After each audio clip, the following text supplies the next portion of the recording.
Good morning viewers. Opening hours മൈഫിൻ്റെ പുതിയൊരു സെഷനിലേക്ക് എല്ലാ പ്രേക്ഷകർക്കും സ്വാഗതം. ഇന്ന് എൻ്റെ കൂടെ ഉള്ളത് മൈഫിൻ്റെ റിസർച്ച് ഹെഡ് സൂരജ് നായർ സാറാണ്. Sir good morning. Happy morning Vishnu. ഏതായാലും നമുക്ക് ഇന്നലത്തെ ഒരു മാർക്കറ്റിലെ ട്രേഡിംഗ് നമുക്ക് ഇന്ത്യൻ മാർക്കറ്റ് നോക്കുമ്പോൾ കാണാൻ സാധിച്ച ഒരു കൺസോൾട്ടേഷൻ അല്ലെങ്കിൽ റേഞ്ച് ബൗണ്ട് രീതിയിലുള്ള ഒരു ട്രേഡിംഗ് ആയിരുന്നു പ്രധാനമായും നമ്മൾ കണ്ടത്. കാര്യമായൊരു മുന്നേറ്റമൊന്നും നമുക്ക് പ്രധാനപ്പെട്ട സൂചികയിലൊന്നും രേഖപ്പെടുത്താൻ സാധിച്ചില്ല. ഇന്നലെ നിഫ്റ്റി 50 നോക്കുമ്പോൾ 44 പോയിൻറ്റിൻ്റെ ഇടിവിൽ, അതായത് 0.18% ഇടിവിൽ 25,069 എന്ന രീതിയിലൊരു ട്രേഡിംഗ് ആണ് നമ്മൾ കണ്ടത്. എന്നാൽ 25,000 എന്നൊരു നില കൈവിടാതെയുള്ള ഒരു ട്രേഡിംഗ് തന്നെ ഇന്നലെ കാണാൻ സാധിച്ചു. എന്നാൽ ബാങ്ക് നിഫ്റ്റിയിലോട്ട് വരുമ്പോൾ 78 പോയിൻറ്റിൻ്റെ നേരിയ നേട്ടത്തിൽ 54,887 എന്നൊരു നിലയിലായിരുന്നു ഇന്നലത്തെ ട്രേഡിംഗ് നടന്നതായിട്ട് കാണുന്നത്. 0.14% നേട്ടമാണ് ഇന്നലെ ബാങ്ക് നിഫ്റ്റിയിൽ നമുക്ക് കാണാൻ സാധിച്ചത്. ഇന്നലെ NSEയിൽ ഒരു സ്റ്റാറ്റിസ്റ്റിക്സ് നോക്കുമ്പോൾ 3000-ലധികം ഓഹരികളിലാണ് വ്യാപാരം നടന്നത്. അതിൽ 1700ഓളം ഓഹരികൾ നേട്ടത്തിൽ ക്ലോസ് ചെയ്തപ്പോൾ 1356ഓളം ഓഹരികൾ ഇടിവിലാണ് ക്ലോസ് ചെയ്തതായിട്ട് കാണാൻ സാധിക്കുന്നത്. ഇന്നലെ 52 വീക്ക് ഹൈ നോക്കുമ്പോൾ 113 ഓഹരികൾക്ക് അത്തരത്തിലൊരു ട്രേഡിംഗ് നടത്താൻ സാധിച്ചു. അപ്പർ സർക്യൂട്ട് നോക്കുമ്പോഴും 100-ലധികം, ഏകദേശം 129ഓളം ഓഹരികളാണ് ഇന്നലെ അപ്പർ സർക്യൂട്ട് ടച്ച് ചെയ്തതായിട്ട് നമുക്ക് കാണാൻ സാധിക്കുന്നത്. 52 വീക്ക് ലോ നോക്കുമ്പോൾ 56 ഓഹരികൾ എന്ന രീതിയിലുള്ളൊരു ട്രേഡിംഗ് ആയിരുന്നു. NSEയിലെ സ്റ്റാറ്റിസ്റ്റിക്സ് നോക്കുമ്പോൾ നമുക്ക് കാണാൻ സാധിക്കുന്നത്. ഇന്നലത്തെ സെക്ടർ വൈസ് പെർഫോമൻസുകൾ നോക്കുമ്പോൾ ഇന്നലെ സമ്മിശ്രമായൊരു രീതിയിലുള്ള ഒരു സെക്ടറൽ പെർഫോമൻസ് ആണ് നമുക്ക് കാണാൻ സാധിച്ചത്. Auto, IT, FMCG, pharma, media തുടങ്ങിയ സൂചികൾ ഇടിവിൽ ക്ലോസ് ചെയ്തപ്പോൾ ഇന്നലെ ബാങ്ക്, മെറ്റൽ, കൂടാതെ PSU bank, oil and gas, realty ഇത്തരം സൂചികയിലാണ് ഇന്നലെ മാർക്കറ്റിൽ നമുക്ക് നേട്ടം കാണാൻ സാധിച്ചത്. ഇതിൽ എടുത്തു പറയേണ്ട ഒരു കാര്യം, റിയൽറ്റി സൂചികയുടെ മുന്നേറ്റം വരുന്നത് 2.4% നേട്ടമാണ് റിയൽറ്റി സൂചിക രേഖപ്പെടുത്തിയതായിട്ട് കാണാൻ സാധിക്കുന്നത്. പ്രധാനപ്പെട്ട എല്ലാ ഓഹരികളും റിയൽറ്റിയിൽ എടുത്ത് പറയുമ്പോൾ ആനന്ദരാജ് ഇന്നലെ 9% നേട്ടം രേഖപ്പെടുത്തി മികച്ച മുന്നേറ്റത്തിലാണ് ഇന്നലെ ക്ലോസ് ചെയ്തതായിട്ട് കാണാൻ സാധിക്കുന്നത്. കൂടാതെ പ്രസ്റ്റീജ് 3.5% നേട്ടം രേഖപ്പെടുത്തി. ബ്രിഗേഡ്, DLF, ഒബ്രോയ് റിയൽറ്റി തുടങ്ങിയ ഓഹരികളിലൊക്കെ തന്നെ ഇന്നലെ നേട്ടത്തിലുള്ളൊരു ക്ലോസിംഗ് ആയിരുന്നു നമുക്ക് കാണാൻ സാധിച്ചത്. നമ്മൾ മാർക്കറ്റിലെ NII, DII നോക്കുമ്പോൾ നമുക്ക് കാണാൻ സാധിച്ചത് ഇന്നലെ 1268 കോടി രൂപയുടെ അറ്റ വിൽപ്പനയാണ് NIIകൾ നടത്തിയതായിട്ട് കാണാൻ സാധിക്കുന്നത്. DIIകൾ നോക്കുമ്പോൾ 1933 കോടി രൂപയുടെ ഓഹരികൾ വാങ്ങി എന്നുമാണ് മനസ്സിലാക്കാൻ സാധിക്കുന്നത്. മറ്റ് വാർത്തകളിലോട്ട് പോകുമ്പോൾ നമുക്ക് എടുത്തു പറയേണ്ട ഒരു കാര്യമെന്ന് പറയുന്നത്, ഇന്ന് ഇന്ത്യയും അമേരിക്കയുമായുള്ള വ്യാപാര ചർച്ചകൾ ന്യൂഡൽഹിയിൽ തുടങ്ങുമെന്നാണ് നമുക്ക് മനസ്സിലാക്കാൻ സാധിക്കുന്നത്. ഏതായാലും വളരെ ഒരു നിർണായകമായൊരു മീറ്റിംഗ് എന്ന് തന്നെ നമുക്ക് പറയാൻ സാധിക്കും. ഇന്ത്യയിൽ നിന്ന് ഏതൊക്കെ കാര്യങ്ങളിലാണ് വിട്ടുവീഴ്ച വരുത്തേണ്ടത് എന്ന രീതിയിൽ US-ൻ്റെ ഭാഗത്തു നിന്നുള്ള അഭിപ്രായങ്ങൾ ഉണ്ടാകുമെന്ന രീതിയിലാണ് നമുക്ക് മനസ്സിലാക്കാൻ സാധിക്കുന്നത്. മാത്രമല്ല നാളെ രാത്രിയിൽ നോക്കുമ്പോൾ നമുക്ക് US ഫെഡിൻ്റെ പലിശ തീരുമാനങ്ങൾ എന്തായാലും ഉണ്ടാകും. ഏതായാലും ഒരു 0.25 ഒക്കെ ബേസിസ് പോയിൻറ്റിൻ്റെ ഒക്കെ ഒരു റേറ്റ് കട്ടാണ് നിലവിൽ മാർക്കറ്റ് പ്രതീക്ഷിക്കുന്നതെന്നാണ് നമുക്ക് മനസ്സിലാക്കാൻ സാധിക്കുന്നത്. മറ്റു കാര്യങ്ങളിലോട്ട് പോകുമ്പോൾ അമേരിക്കൻ മാർക്കറ്റ്, നമ്മൾ ഹാൻഡ് ഓവേഴ്സ് നോക്കുമ്പോൾ അമേരിക്കൻ മാർക്കറ്റൊക്കെ ഇന്നലെ നേട്ടത്തിലുള്ള ഒരു ക്ലോസിംഗ് ആയിരുന്നു നമുക്ക് കാണാൻ സാധിച്ചത്. അതിലെടുത്ത് പറയേണ്ടത് ഡൗ ജോൺസ്, S&P 500, നാസ്ഡാക്ക് ഒക്കെ തന്നെ നേട്ടത്തിൽ ക്ലോസ് ചെയ്തു. നാസ്ഡാക്ക് നോക്കുമ്പോൾ അല്ലെങ്കിൽ ഡൗ ജോൺസ് നോക്കുമ്പോൾ നമുക്ക് കാണാൻ സാധിക്കുന്നത് മികച്ച ഒരു മുന്നേറ്റം തന്നെയായിരുന്നു. അതിൽ S&P 500 ആണ് ഒരു റെക്കോർഡ് നേട്ടം കൈവരിച്ചുകൊണ്ട്, അല്ലെങ്കിൽ റെക്കോർഡിലെത്തി എന്നാണ് നമുക്ക് മനസ്സിലാക്കാൻ സാധിക്കുന്നത്. അതായത് 6600 മുകളിൽ ക്ലോസ് ചെയ്യാൻ സാധിച്ചിട്ടുണ്ടെന്നാണ് മനസ്സിലാക്കാൻ സാധിക്കുന്നത്. സാർ, ഏതായാലും നമുക്ക് ഇന്നത്തെ ഒരു ദിവസം എന്ന് പറയുന്നത് വളരെ നിർണായക ഒരു ദിവസമാണ്. ഇന്ത്യ അമേരിക്കയുമായുള്ള വ്യാപാര ചർച്ചകൾ ഡൽഹിയിൽ ആരംഭിക്കാനിരിക്കുകയാണ്. എന്തൊക്കെയാണ് താങ്കളുടെ ഒരു എക്സ്പെക്റ്റേഷൻ ആ ഒരു ചർച്ചയിൽ? വിഷ്ണു, നമ്മുടെ ഈ ഓപ്പണിംഗ് അവേഴ്സ് ഇന്ന് തുടങ്ങുന്നത് തന്നെ എനിക്ക് ശരിക്കും പറഞ്ഞ ഒരു ഹാപ്പി ന്യൂസോടുകൂടി. ഇന്നലെ മൺഡേ നമ്മൾ India-Pakistan ക്രിക്കറ്റ് മാച്ചിൻ്റെ റിസൾട്ട് പറഞ്ഞുകൊണ്ടാണ് തുടങ്ങിയെങ്കിൽ ഇന്ന് എനിക്ക് അതിനേക്കാളും സന്തോഷം തരുന്നൊരു കാര്യം, അതായത് നമ്മുടെ ലിങ്ക്ഡിൻ എന്ന് പറഞ്ഞ സോഷ്യൽ മീഡിയ പ്ലാറ്റ്ഫോമിൽ, അല്ലെങ്കിൽ ലിങ്ക്ഡിൻ എന്ന് പറഞ്ഞ വെബ്സൈറ്റ് ഉണ്ടല്ലോ, അവിടെയാണ് ലോകത്തെ എല്ലാ ഗ്ലോബൽ ജോബ് ഓപ്പർച്യൂണിറ്റീസിൻ്റെയും ഏറ്റവും വലിയ ഇമ്പോർട്ടൻ്റ് ആയിട്ടുള്ളൊരു സോഴ്സ്. അപ്പോൾ ലിങ്ക്ഡിൻ സാധാരണ എല്ലാ കൊല്ലവും ഈ ടോപ്പ് 100 ബിസിനസ് പ്രോഗ്രാംസ് MBA കോഴ്സുകളെ കുറിച്ച് സാധാരണ ഒരു ലിസ്റ്റ് കൊണ്ടുവരാറുണ്ട്. 2025 ടോപ്പ് 100 ബിസിനസ് സ്കൂൾസിൻ്റെ അല്ലെങ്കിൽ MBA പ്രോഗ്രാംസിൻ്റെ ലിസ്റ്റ് കൊണ്ടുവന്നതിൽ, അതായത് നമ്മളൊരു കാര്യം ആലോചിക്കണം, ലിങ്ക്ഡിൻ എന്ന് പറയുന്നത് ഒരു ഗ്ലോബലായിട്ടുള്ള ഒരു കമ്പനിയാണ്.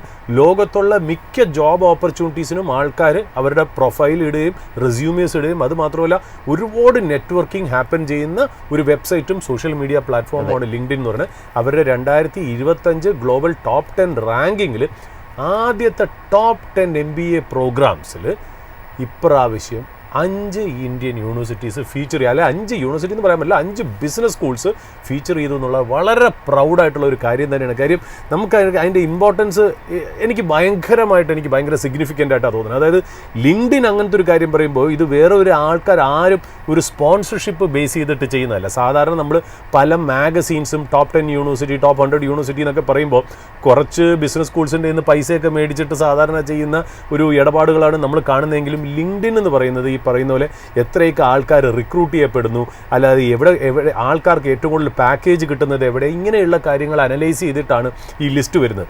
ഈ ലിസ്റ്റ് ഓർഗനൈസ് ചെയ്യുന്നത് വളരെ ഒരു റിഗറസ് പ്രോസസ്സിൽ കൂടെയാണ്. ആ റിഗറസ് പ്രോസസ്സിൽ 2025 ടോപ്പ് 100 ലിസ്റ്റിലേക്ക് ഒരു 5 ഇന്ത്യൻ ബിസിനസ് സ്കൂൾസ് വരിക എന്ന് പറയുന്നത് വളരെ അഭിമാനകരമായിട്ടുള്ള ഒരു കാര്യം തന്നെയാണെന്നുള്ളതാണ്. അപ്പോൾ ശരിക്കും പറഞ്ഞാൽ എന്താ പറയുക, ഈ ശരി 4 ബിസിനസ് സ്കൂളല്ല, 4 ബിസിനസ് സ്കൂളാണ്, 5 ബിസിനസ് സ്കൂളല്ല ഫീച്ചർ ചെയ്തിരിക്കുന്നത്. 4 ബിസിനസ് സ്കൂളിൽ ടോപ്പ് 20 റാങ്കിങ്ങിൽ 5ാമത് വന്നത് ഇന്ത്യൻ സ്കൂൾ ഓഫ് ബിസിനസ്. അതായത് ഹൈദരാബാദും മൊഹാലിയിലും ക്യാമ്പസുള്ള Indian school of business ISB എന്ന് പറഞ്ഞാൽ ടോപ്പ് 20ൽ 5th ആയിട്ട് ഫീച്ചർ, അതായത് ടോപ്പ് 100 റാങ്കിങ്സിൽ 5th ആയിട്ട് ഫീച്ചർ ചെയ്തു എന്നുള്ളതാണ് അതിൻ്റെ പ്രത്യേകത എന്ന് പറഞ്ഞാൽ. പിന്നെ വന്നിരിക്കുന്ന 3 ബിസിനസ് സ്കൂളുകളും IIMs ആണ്. ആ IIMസിൽ 16ാമത് റാങ്ക് ആയിട്ടുള്ളത് IIM കൽക്കട്ട, 17ാമത്തെ റാങ്ക് IIM അഹമ്മദാബാദ്, 20ാമത്തെ റാങ്ക് IIM ബാംഗ്ലൂർ എന്ന് കൂടി പറഞ്ഞു വയ്ക്കുന്നു. അപ്പോൾ ശരിക്കും പറഞ്ഞാൽ 4 ടോപ്പ് ബിസിനസ് സ്കൂൾ ടോപ്പ് 20ൽ ഉൾപ്പെട്ടു.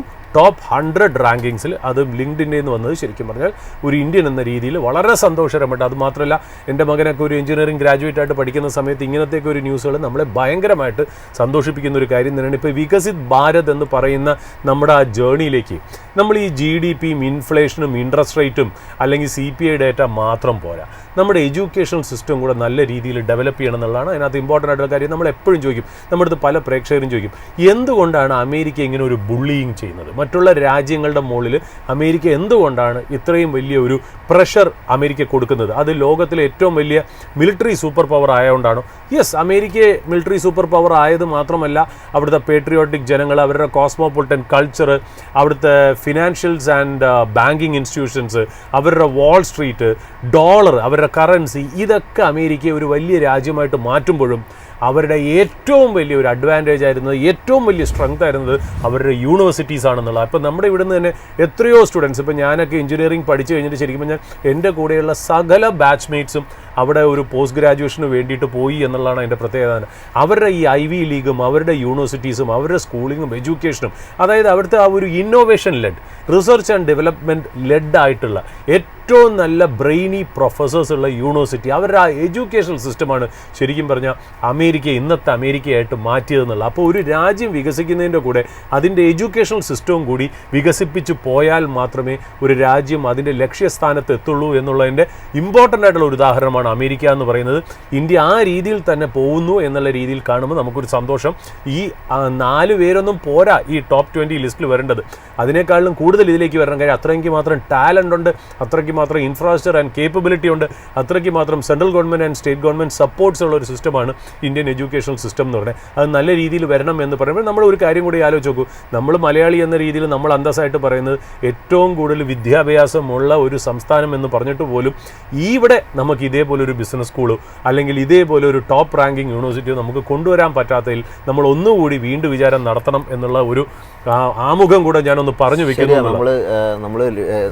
നമ്മൾ കേരളത്തെക്കുറിച്ച് എപ്പോഴും പറയുന്നത് സാക്ഷരത കൂടുതലെന്നാണ്. പക്ഷേ ഇപ്പോൾ ഈ ലിസ്റ്റിൽ വന്നപ്പോഴത്തേക്കും കേരളത്തിൽ നിന്നൊരു എഡ്യൂക്കേഷണൽ സിസ്റ്റം അല്ലെങ്കിൽ ഒരു കോളേജ് ഇല്ല എന്നാണ് മനസ്സിലാക്കാൻ സാധിക്കുന്നത്. നമ്മളിപ്പോൾ നമ്മുടെ സാധാരണ ഒരു കേരള പോപ്പുലേഷനിൽ നമ്മൾ ഇൻട്രാക്ട് ചെയ്യുന്ന മിഡിൽ ക്ലാസ് മുതൽ മുകളിലോട്ടുള്ള നമ്മളൊരു +2 കഴിഞ്ഞ പല പിള്ളേരെ നോക്കുകയാണെങ്കിൽ അവർ കേരളത്തിൽ ഇല്ല എന്നുള്ളത് തന്നെയാണ്. ഇപ്പം നമ്മുടെ അവിടെയൊക്കെ വരുന്ന കൗൺസിലർമാരുടെ അടുത്തൊക്കെ ഇപ്പോൾ എറണാകുളം സിറ്റിയിൽ പ്രത്യേകിച്ച് ഇമ്പോർട്ടൻ്റ് ആയിട്ടുള്ള നമ്മളിപ്പോൾ എറണാകുളം തൃക്കാക്കര മണ്ഡലങ്ങളാണല്ലോ നമ്മുടെ അസംബ്ലി കോൺസ്റ്റിറ്റ്യുവൻസി എന്ന് പറയുന്നത്. അതുമാത്രമല്ല കോർപ്പറേഷൻ എന്നൊക്കെ പറയുമ്പോൾ നമ്മുടെ കോർപ്പറേഷൻ എന്നൊക്കെ പറയുമ്പോൾ പനമ്പള്ളി നഗർ, ജവഹർ നഗറൊക്കെ നമ്മുടെ അവിടുത്തെ കൗൺസിലേഴ്സിൻ്റെ അടുത്തൊക്കെ വന്ന് അവർ വോട്ടേഴ്സിൻ്റെ കാര്യമൊക്കെ സംസാരിക്കുമ്പോൾ ഇപ്പോൾ ഫ്ലാറ്റ് സമുച്ചയങ്ങളിലൊക്കെ വന്ന് സംസാരിക്കുമ്പോൾ പറയുന്നത് വെച്ചാൽ 18 to 30-35 കാറ്റഗറിയിൽ ആൾക്കാർ ഇല്ല, വോട്ടിങ്ങിനെ ഇല്ല എന്നുള്ള രീതിയിലേക്കാണ് പറയുന്നത്. അതായത് ഇങ്ങനത്തെ ഞാൻ പറഞ്ഞ അർബൻ ഏരിയയിൽ, ചിലപ്പോൾ റൂറലായിട്ട് വരുമ്പോൾ കാര്യങ്ങൾ മാറുമായിരിക്കും, എനിക്കൊരു പിടിയില്ല. പക്ഷേ പലരും ഇവിടെ ഈ പറയുന്ന പോലെ ഗ്രാജുവേഷനും പോസ്റ്റ് ഗ്രാജുവേഷനും കേരള കോളേജസുകളെ ഓപ്റ്റ് ചെയ്യുന്നില്ല. ഒരു നല്ലൊരു വിഭാഗം പോകുന്നുണ്ട്. എന്നാൽ നല്ലൊരു വിഭാഗം ആൾക്കാർ കേരളത്തിൽ തന്നെ പഠിച്ച് നല്ല രീതിയിൽ ഉയർന്ന്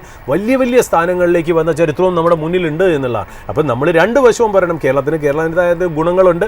ഇവിടെ പഠിക്കുന്നവർ, ഇപ്പം നമ്മൾ പറഞ്ഞല്ലോ, നമ്മൾ പറയുന്നതൊക്കെ ഈ വലിയ വലിയ സ്കൂളിലും കോളേജിലും പഠിക്കുന്നവരെ ചെയ്യുന്നവരെക്കാളും ചിലപ്പോൾ എന്താ പറയുക, ചെറിയ മൈന്യൂട്ട് ഇൻസിഗ്നിഫിക്കൻ്റ് ആയിട്ടുള്ള സ്കൂളുകളിലും കോളേജിലും ഒക്കെ പഠിക്കുന്നവർ നല്ല രീതിയിൽ പ്ലേസ്ഡ് ആവുന്ന ഒരു ചരിത്രവും നമ്മുടെ മുന്നിലുണ്ട് എന്നുള്ള. പക്ഷേ എന്തൊക്കെ പറഞ്ഞാലും ശരി, ഈ എഡ്യൂക്കേഷണൽ ഇൻഫ്രാസ്ട്രക്ചർ നമ്മൾ ഒന്നുകൂടി ഒന്ന് തുടച്ചു വാങ്ങണം. പ്രത്യേകിച്ച് സിലബസിൻ്റെ കാര്യത്തിലൊക്കെ ആണെങ്കിൽ നമ്മൾ കുറച്ചുകൂടി 2 സ്റ്റെപ്പ് മുന്നോട്ട് പോകണം. അതായത് ഗ്ലോബലി കോമ്പറ്റീറ്റീവ് ആയിട്ടുള്ള, നമ്മളിപ്പോൾ മറ്റുള്ള സ്കൂളിനെക്കാട്ടിലും അല്ലെങ്കിൽ തൊട്ടടുത്ത സ്കൂളിനെക്കാട്ടിലും അല്ലെങ്കിൽ കോളേജിനെക്കാളും എങ്ങനെ നന്നാക്കാം എന്നുള്ള സിലബസിനെക്കാട്ടിലും ഉണ്ടല്ലോ, നമ്മൾ കുറച്ചുകൂടി ഗ്ലോബലി കോമ്പറ്റീറ്റീവ് ആയിട്ട് എങ്ങനെ നിൽക്കാം എന്നുള്ള സിലബസിലേക്ക് വരണം എന്നുള്ളൊരു അഭിപ്രായം കൂടെ നമ്മളൊരു ഓപ്പണിംഗ് സ്റ്റേറ്റ്മെൻറ്റിൽ പറഞ്ഞു വയ്ക്കുന്നു എന്നേ ഉള്ളൂ. പിന്നെ വിഷ്ണു പറഞ്ഞ പോലെ നമ്മൾ കുറച്ചുകൂടി ഇന്ത്യയെ സംബന്ധിച്ചൊരു വളരെ ക്രിട്ടിക്കലായിട്ടുള്ളൊരു ഡേ തന്നെയാണ്.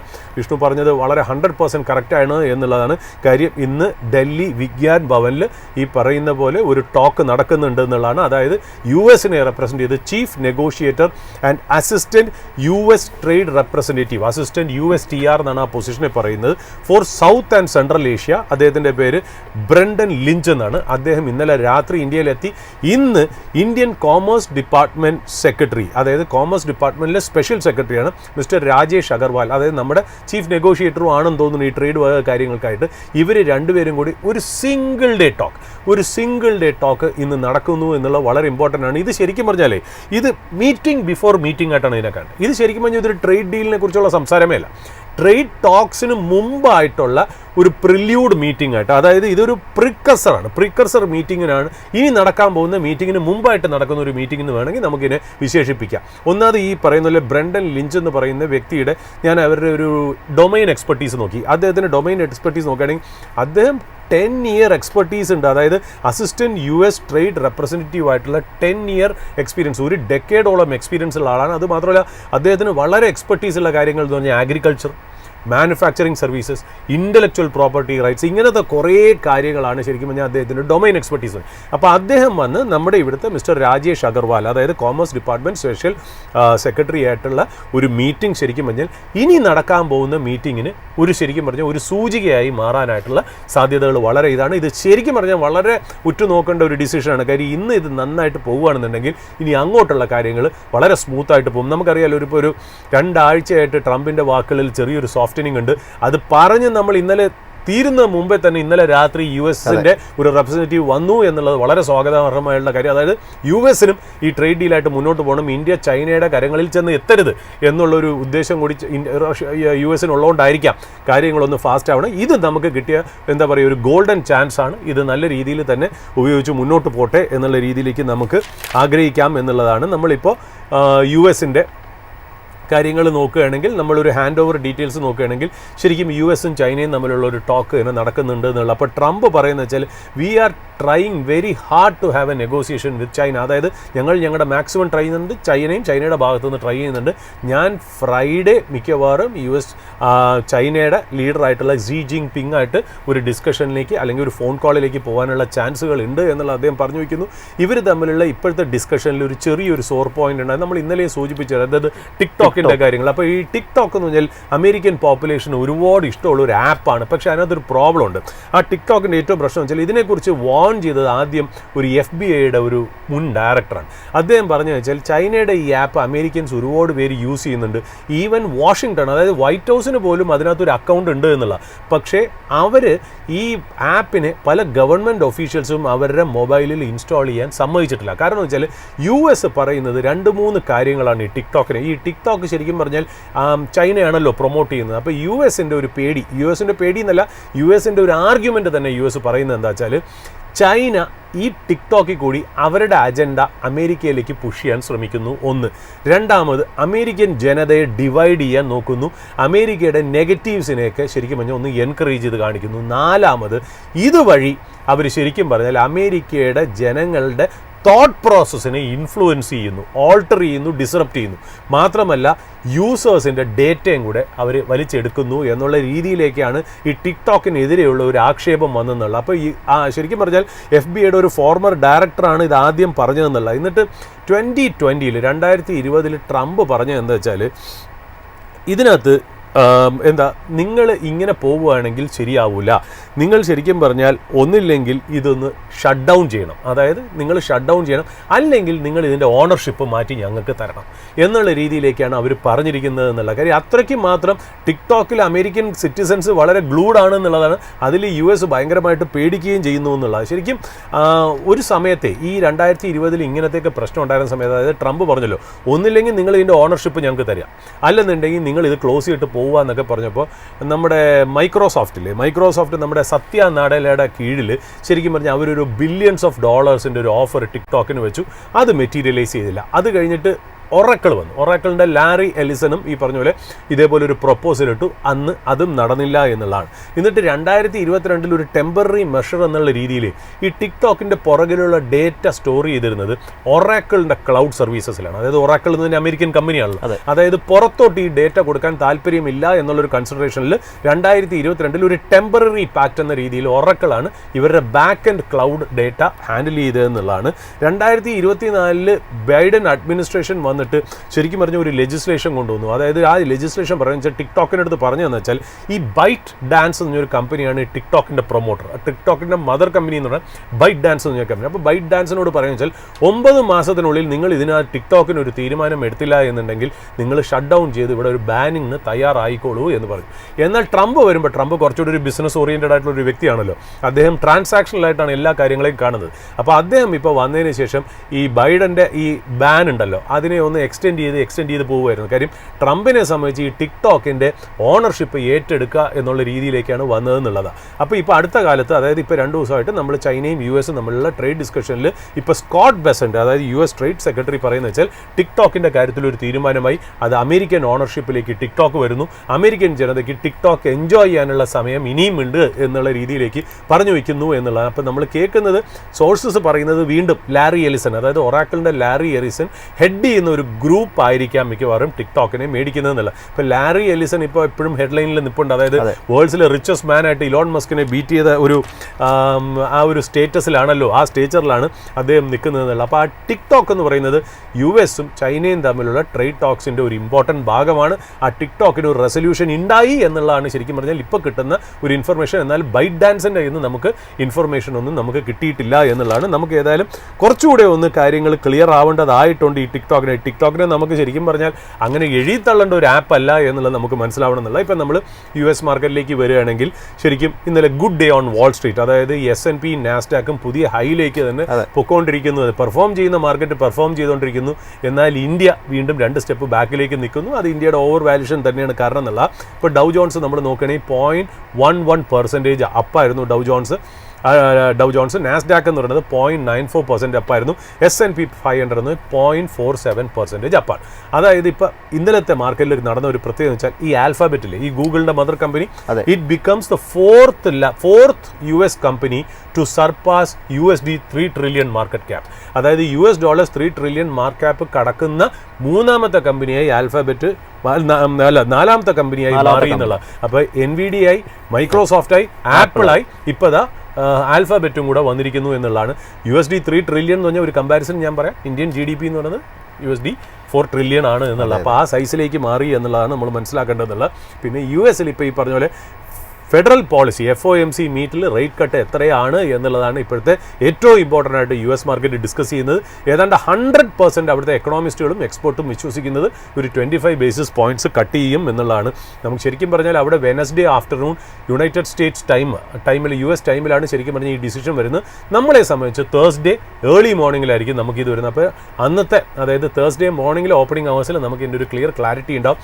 US-നെ സംബന്ധിച്ചും ഗ്ലോബൽ മാർക്കറ്റിനെ സംബന്ധിച്ചും ഈ FOMC മീറ്റ് വളരെ ഇമ്പോർട്ടൻ്റ് ആണ്. കാര്യം എന്ന് പറയുന്നത് സാധാരണ FOMC മീറ്റ് കഴിഞ്ഞാൽ മാർക്കറ്റ് ഭയങ്കര രീതിയിൽ റാലി ചെയ്യുന്നതാണ് സാധാരണ കാണുന്നത്. അതായത് ഇപ്പോഴത്തെ ഒരു പ്രത്യേകത എന്താ വെച്ചാൽ ഓൾറെഡി മാർക്കറ്റ് ഓൾ ടൈം ഹൈയിലാണ്. അപ്പോൾ ശരിക്കും പറഞ്ഞാൽ ഇപ്പോൾ ഒരു റേറ്റ് കട്ട് വരുന്നത് കൊണ്ട് US മാർക്കറ്റിൻ്റെ സ്ട്രക്ചറും ടോണും ക്യാരക്ടറും മാറുമോ? അപ്പോൾ ഒരു സ്കൂൾ ഓഫ് തോട്ട് പറയുന്നത് മാർക്കറ്റ് റാലി ഇനിയും തുടങ്ങും, ആ സ്റ്റേറ്റസ് കോ ഇങ്ങനെ തന്നെ നിൽക്കും, അല്ലാണ്ട് മൂന്നാമതൊരു ഒപ്പീനിയൻ പറയുന്നത് വെച്ചാൽ ഇതിന് ശേഷം US മാർക്കറ്റ് കറക്റ്റ് ചെയ്യാനുള്ള സാധ്യതയുണ്ട്. അപ്പോൾ ഒരു കൂട്ടർ പറയുന്നത് വെച്ചാൽ മാർക്കറ്റ് കയറും, ഒരു കൂട്ടർ പറയുന്നത് മാർക്കറ്റ് ഇറങ്ങും, വേറൊരു പറയുന്നത് വെച്ചാൽ ഇതേപോലെ തന്നെ മാർക്കറ്റ് സ്റ്റേറ്റസ് കോ നിൽക്കും. സ്വാഭാവികമാണ് ആ 3 രീതിയിലും ഉള്ള ഈ പറയുന്ന പോലെ ഒപ്പീനിയൻ ഒരു കാര്യത്തിന് വരിക എന്ന് പറയുന്നത്. ഇത് തന്നെ 3 പോസിബിലിറ്റീസ് വരാനും ഉള്ളൂ. അപ്പോൾ അതുകൊണ്ട് അത് നമ്മൾ വലിയ ഇമ്പോർട്ടൻസ് കൊടുക്കേണ്ട കാര്യമില്ല. ബട്ട് ഒരു കാര്യം ഇമ്പോർട്ടൻ്റ് ആണ്, സാധാരണ ഈ റേറ്റ് കട്ട് റാലി ട്രിഗർ ചെയ്യാറാണ് പതിവ്. പക്ഷേ ഇപ്പോൾ ഓൾറെഡി റാലി ചെയ്ത് നിൽക്കുന്ന മാർക്കറ്റ് എങ്ങനെയാണ് റേറ്റ് കട്ടിന് ശേഷം പെർഫോം ചെയ്യണേ എന്നുള്ളത് വളരെ ഒറ്റ നോക്കേണ്ട ഒരു കാര്യം തന്നെയാണെന്നുള്ളതാണ്. അപ്പോൾ വേറൊരു ഇമ്പോർട്ടൻ്റ് ആയിട്ടുള്ള കാര്യം, നമ്മളൊരു ഫെഡ് റിസർവ് അപ്പീൽ കോർട്ട്, നമ്മൾ ഇതിനു മുമ്പേ നമ്മൾ പറഞ്ഞല്ലോ, അതായത് ഫെഡറൽ റിസർവിലെ ഗവർണറായ ലിസ കൂക്കിനെ നമ്മുടെ ട്രംപ് എടുത്ത് കളഞ്ഞിരുന്നു. അപ്പോൾ ആ ഓർഡറിനെ ശരിക്കും പറഞ്ഞാൽ ഒന്ന് കട്ട് ഡൗൺ ചെയ്തു എന്ന് പറഞ്ഞാൽ, അതായത് ഫെഡറൽ അപ്പീൽസ് കോർട്ട് പറയണതെന്ന് വെച്ചാൽ ഇപ്പോൾ വരാൻ പോണ FOMC മീറ്റിങ്ങിൽ ലിസ കൂക്കിന് വോട്ട് ചെയ്യാനുള്ള ചാൻസ് ഉണ്ട്. അത് വോട്ട് ചെയ്യാൻ തന്നെ സമ്മതിക്കണം. അതിനു മുമ്പേ എടുത്തു കളയാൻ ട്രംപിന് അധികാരമില്ല. അതിൻ്റെ അർത്ഥം ഈ വ്യാഴാഴ്ച നമുക്ക് കിട്ടാൻ പോകുന്ന, അല്ലെങ്കിൽ US വെനസ്ഡേ ഉച്ചയ്ക്ക് ശേഷം വരാൻ പോകുന്ന ഈ FOMC മീറ്റിങ്ങിൽ ലിസ കൂക്കിന് വോട്ട് ചെയ്യാനുള്ള അധികാരം വരുന്നു എന്നുള്ളതാണ് അതിനകത്ത് ഇമ്പോർട്ടൻ്റ് ആയിട്ടുള്ള പോയിന്റ്. അതിന് മുമ്പേ എടുത്തു കളയണമെന്ന് നിശ്ചയിച്ചുകൊണ്ടാണ് ശരിക്കും പറഞ്ഞാൽ ട്രംപ് മുന്നോട്ട് പോയിരുന്നതെന്നുള്ള. ബട്ട് അതിനൊരു ചെറിയൊരു നെഗറ്റീവായിട്ട് സംഭവിച്ചിരിക്കുന്നു എന്നുള്ള. നമ്മളിപ്പോൾ ബോണ്ട് ഈൽഡ് നോക്കുകയാണെന്നുണ്ടെങ്കിൽ US 10-year ബോണ്ട് ഈൽഡ് 4.03% അത് ഡിപ്പ് ചെയ്യാൻ കാരണം US ഈ വരാൻ പോണ FOMC മീറ്റിങ്ങിൽ ഒരു റേറ്റ് കട്ട് ഉണ്ടാവും എന്നുള്ളൊരു ചാൻസസ് തന്നെയാണ്. പിന്നെ നമ്മളിപ്പോൾ ഓയിലിൻ്റെ കാര്യം നോക്കുകയാണെങ്കിൽ ഇന്നലെ റഷ്യയുടെ ഒരു വലിയൊരു ഇമ്പോർട്ടൻ്റ് ആയിട്ടുള്ള റിഫൈനറിയിൽ യുക്രൈൻ നല്ല രീതിയിൽ അറ്റാക്ക് നടത്തി. ഏതാണ്ട് 137 ഡ്രോൺ വെച്ചിട്ടാണ് ഒരൊറ്റ സിംഗിൾ എനർജി അസറ്റ്സിൽ അല്ലെങ്കിൽ ഒരു ഓയിൽ അസറ്റ്സിലേക്ക് യുക്രൈൻ അറ്റാക്ക് ചെയ്തതെന്നുള്ള. അത് കാരണം തന്നെ ക്രൂഡിൻ്റെ വിലയിൽ നോക്കുകയാണെങ്കിൽ ചെറിയൊരു ജമ്പ് ഉണ്ടായിട്ടാണ്. അതായത് $67 പെർ ബാരലിന് മുകളിലായിട്ടാണ് അതിൻ്റെ അപ്പർ ബാൻഡിലാണ് ഒന്ന് നിൽക്കുന്നത് എന്നുള്ളതാണ്. പിന്നെ അമേരിക്കയിൽ ഇമ്പോർട്ടൻ്റ് ആയിട്ടുള്ളൊരു വേറൊരു ഡേറ്റ എന്ന് പറഞ്ഞാൽ എംപയർ മാനുഫാക്ചറിങ് സർവേ. ഈ എംപയർ മാനുഫാക്ചറിങ് സർവേ അതിൻ്റെ ഒരു ഡേറ്റ പുറത്തു വരും. എല്ലാ മാസവും വരുന്ന ഒരു ഡേറ്റയാണ്. അതും വീക്ക് നമ്പേഴ്സാണ്. കാരണം ഈ എംപയർ മാനുഫാക്ചറിങ് ഡേറ്റ എന്ന് പറയുന്നത് നമ്മുടെ ന്യൂയോർക്കിലുള്ള ഫെഡ് നടത്തുന്ന ഒരു എന്താ പറയുക ഒരു സർവേയാണ്. ആ സർവേ എന്ന് പറഞ്ഞാൽ ബേസിക്കലി ന്യൂയോർക്കിലുള്ള മാനുഫാക്ചറിങ് കമ്പനീസ്, അതായത് ന്യൂയോർക്കിലുള്ള 200ഓളം മാനുഫാക്ചറിങ് കമ്പനീസിൻ്റെ ലീഡേഴ്സിൻ്റെ നിന്ന് കിട്ടുന്ന ഒരു ഡീറ്റെയിൽ വെച്ചിട്ടാണ് ശരിക്കും പറഞ്ഞാൽ ഇവർ എംപയർ മാനുഫാക്ചറിങ് സർവേ എന്ന് പറയുന്ന ഒരു ഡേറ്റ എല്ലാ മാസവും പുറത്തോട്ട് കൊണ്ടുവരുന്നത്. അതായത് 200 മാനുഫാക്ചറിങ് എക്സ്പോർട്സിൻ്റെ അടുത്ത് ചോദിക്കുന്ന കാര്യം എന്താണെന്നറിയോ, നിങ്ങളുടെ ഇൻവെൻട്രി എങ്ങനെയുണ്ട്, നിങ്ങൾക്ക് ഓർഡർ എങ്ങനെ കിട്ടുന്നുണ്ട്, നിങ്ങൾക്ക് ഓർഡേഴ്സ് ഫുൾഫില്ല് ചെയ്യാൻ പറ്റുന്നുണ്ടോ, അത് മാത്രമല്ല ഡെലിവറി ടൈം എത്ര പേരുണ്ട്, എത്ര പേര് വർക്ക് ചെയ്യുന്നുണ്ട്, എത്ര നേരം വർക്ക് ചെയ്യുന്നുണ്ട്, ഇങ്ങനത്തെ കുറേ ഒരു ക്വസ്റ്റ്യൻസ് ആണ് ശരിക്കും പറഞ്ഞാൽ ഈ 200 മാനുഫാക്ചറിങ് ലീഡേഴ്സിൻ്റെ അടുത്ത്, ന്യൂയോർക്കിലുള്ള മാനുഫാക്ചറിങ് ലീഡേഴ്സിൻ്റെ അടുത്ത് ചോദിക്കുന്നത്. ഈ കിട്ടുന്ന ഡേറ്റ എല്ലാം കൂടി കമ്പൈൽ ചെയ്തിട്ട് മാസം തോറും അവർ പുറത്തു വരുന്ന ഒരു ഡേറ്റയാണ് എംപയർ മാനുഫാക്ചറിങ് സർവേ ഡേറ്റ എന്ന് പറയുന്നത്. ആ ഡേറ്റാസ് നോക്കുകയാണെങ്കിലും വളരെ വീക്കാണെന്നുള്ളത്. അപ്പോൾ എല്ലാം കൂടി പോയിന്റ് ചെയ്യുന്നത് മിക്കവാറും ഫെഡ് റേറ്റ് കട്ടിലേക്ക് പോകാനുള്ള സാധ്യതകൾ വളരെ ഹൈ ആണെന്നുള്ളതാണ് പറയുന്നത്. പിന്നെ ട്രംപിൻ്റെ വേറൊരു ഇൻട്രസ്റ്റിംഗ് ആയിട്ടുള്ള ഒരു ഇതും കൂടെ ഉണ്ട്. അതായത് നമ്മൾ ഒരു ഫിനാൻഷ്യൽ ഇയറിൽ ഒരു ലിസ്റ്റഡ് ആയിട്ടുള്ള കമ്പനി 4 റിസൾട്ടുകളാണല്ലോ കൊണ്ടുവരുന്നത്. ഇപ്പോൾ Q1 എന്ന് പറയുന്നത്, ഇപ്പോൾ ഇന്ത്യയെ സംബന്ധിച്ചാണെങ്കിൽ ഏപ്രിൽ അല്ലേ, ഫസ്റ്റ് ക്വാർട്ടർ എന്ന് പറഞ്ഞാൽ ഏപ്രിൽ, മെയ്, ജൂൺ അല്ലേ, July, August, September, October, November, December, January, February, March, ഇങ്ങനെ 4 ക്വാർട്ടറിൽ 4 റിസൾട്ടാണ് നമ്മളൊരു ഫിനാൻഷ്യൽ ഇയറിൽ ഒരു ലിസ്റ്റഡ് കമ്പനി പുറത്തേക്ക് വിടുന്നത്. അതേപോലെ അമേരിക്കൻ കമ്പനീസും ഇതേപോലെ ക്വാർട്ടർലി റിസൾട്ട് വിടുന്ന അല്ലെങ്കിൽ ഏർണിങ്സ് പ്രസൻറ്റ് ചെയ്യുന്ന ഒരു പരിപാടിയുണ്ട്. അപ്പോൾ ഇപ്പോൾ ട്രംപ് പറയുന്നത് വെച്ചാൽ നിങ്ങൾ ഈ എല്ലാ ക്വാർട്ടറിലും ചെയ്യണമെന്ന് പറഞ്ഞ് കമ്പനികളിലെ പ്രഷറൈസ് ചെയ്യാതെ കമ്പനികൾ അവരവരെ ബിസിനസ് നടത്തിക്കൊണ്ട് പോട്ടെ, നമുക്ക് കൊല്ലത്തിൽ 2 റിസൾട്ട്സൊക്കെ മതി എന്ന് പറയുന്ന ഒരു പ്രൊപ്പോസലും കൂടെ അദ്ദേഹം വച്ചിട്ടുണ്ട് എന്നുള്ള. എന്നിട്ട് അദ്ദേഹം പറയുന്നു ചൈനയെ കണ്ട് പഠിക്കൂ എന്നുള്ളൊരു വാക്കും കൂടെ അദ്ദേഹം അതിനകത്ത് ചേർത്ത് പറയുന്നുണ്ട് എന്നുള്ള. പിന്നെ ചൈനയെ സംബന്ധിച്ച് നോക്കുകയാണെങ്കിൽ ചൈന തിരിച്ച് നമ്മുടെ ഈ ടിക്ടോക്കിൻ്റെ കാര്യത്തിലൊക്കെ ആയതുകൊണ്ടായിരിക്കും NVIDIAക്ക് എഗെയിൻസ്റ്റ് ആയിട്ട് ശരിക്കും പറഞ്ഞ ഒരു അലഗേഷൻ കൊണ്ട് ചൈന വന്നിട്ടുണ്ട്. അതായത് ചൈനയുടെ റെഗുലേറ്റർ പറയുന്നതെന്നറിയോ, NVIDIAയുടെ പർച്ചേസ്, അതായത് NVIDIA നെറ്റ്വർക്ക് ഡേറ്റ ഒരു network and data transaction firm, ഒരു മെലനോക്സ് എന്ന് പറഞ്ഞൊരു കമ്പനിയെ NVIDIA മേടിച്ചിരുന്നു. ഏതാണ്ട് $6.9 മില്യൺ എങ്ങാണ്ടാണ് അവർ മേടിച്ചത്. $6.9 ബില്യൺ അവർ മേടിച്ചതെന്നുള്ളത്. അതായത് network and data transfer firm Mellanox. ആ മെലനോക്സിനെ NVIDIA മേടിച്ചതിൽ ചൈനീസ് റെഗുലേറ്റർ പറയുന്നത് anti trust law NVIDIA violate ചെയ്തു എന്നുള്ള അങ്ങനത്തെ അവർക്ക് ഈ ഇൻവെസ്റ്റിഗേഷൻ കുറച്ച് നാളായിട്ട് ചൈനീസ് റെഗുലേറ്റേഴ്സ് നടത്തിക്കൊണ്ടിരിക്കുകയായിരുന്നു. വാർത്തയെ തുടർന്ന് 1.5% ഇടിവുണ്ടായിരുന്നു. 1.5% ഇടിവുണ്ടായിട്ട്. അപ്പോൾ അങ്ങനത്തെ രീതിയിലുള്ള ഒരു പ്രഷർ ടാക്ടിങ് കൂടെ അവിടെ വരുന്നു എന്നുള്ളതാണ് ഇമ്പോർട്ടൻ്റ് ആയിട്ടുള്ള കാര്യം. നമ്മൾ ഇനിയിപ്പോൾ ഇന്ത്യയിൽ നോക്കുകയാണെങ്കിൽ ഇന്ത്യൻ മാർക്കറ്റ് നമുക്ക് ഇന്നലെ അറിയാലോ 8-day വിന്നിംഗ് സ്ട്രീക്ക് ഒന്ന് നിർത്തിയിട്ട് ഇന്നലെ ഒന്ന് ചെറുതായിട്ടൊന്ന് നെഗറ്റീവ് ആവുകയാണ് ചെയ്തതെന്നുള്ള. ഇന്ത്യയിൽ പിന്നെ ഒരു ഇമ്പോർട്ടൻ്റ് ആയിട്ട് ഞാനൊരു വായിച്ച ഒരു ന്യൂസ് എന്നറിയാം. അതായത് ഗവൺമെൻറ് ഇപ്പം നമ്മുടെ ഇമ്പോർട്ടിൻ്റെ ആ ഒരു ഇതൊന്ന് സബ്സ്റ്റിറ്റ്യൂഷൻ അതൊന്ന് കുറയ്ക്കാൻ വേണ്ടിയിട്ട് 100 പ്രോഡക്ട്സ് ഇന്ത്യൻ ഗവൺമെൻറ് ഐഡൻറ്റിഫൈ ഉണ്ട്. അപ്പോൾ ഗവൺമെൻറ് പറയുന്നത് വെച്ചാൽ നമ്മുടെ ഇവിടെ കപ്പാസിറ്റി ഉണ്ടായിട്ട് നമ്മൾ ചില പ്രോഡക്ട്സ് പുറത്തുനിന്ന് കൊണ്ടുവരുന്നുണ്ട്. അത് കാരണം നമ്മുടെ ഇമ്പോർട്ട് ബില്ല് ഭയങ്കരമായിട്ട് കൂടുന്നുണ്ട്. നമ്മുടെ ഫോറിൻ എക്സ്ചേഞ്ച് ഇവിടുന്ന് അങ്ങോട്ടേക്ക് പോവുകയും ചെയ്യുന്നുണ്ട്. അപ്പോൾ അതുകൊണ്ട് ഒന്ന് എക്സ്പ്ലോർ ചെയ്യുകയാണെന്ന് പറഞ്ഞിട്ട് ഗവൺമെൻറ് പറയുന്നത് ഞങ്ങൾ 100 പ്രോഡക്റ്റ് ഐഡൻറ്റിഫൈ ചെയ്തിട്ടുണ്ട്. ഇത് ശരിക്കും പറഞ്ഞാൽ നമുക്ക് ഇമ്പോർട്ട് നിർത്തി ഇവിടെ തന്നെ മാനുഫാക്ചറിങ് ചെയ്യാനുള്ള കേപ്പബിലിറ്റിയും കപ്പാസിറ്റിയും നമുക്ക് ഉണ്ട് എന്നുള്ള രീതിയിലേക്ക് പറയുന്നു. അപ്പോൾ ഇതേപോലെ ചെറിയ ചെറിയ കാര്യങ്ങളൊക്കെ നല്ല രീതിയിലുള്ള വലിയ രീതിയിലുള്ള ഒരു ഇമ്പാക്റ്റ് കൊണ്ടുവരാനും ചാൻസുകൾ ഉണ്ട് എന്നുള്ളതാണ്. ഇപ്പോൾ ഇന്ത്യയിലെ ഡേറ്റ നോക്കുകയാണെങ്കിൽ നമ്മളിപ്പോൾ ഹോൾസെയിൽ ഇൻഫ്ലേഷൻ അതായത് 4-month ഹൈ ആണ് 0.52% ഓഗസ്റ്റ് ഡേറ്റ വന്നതെന്നുള്ള.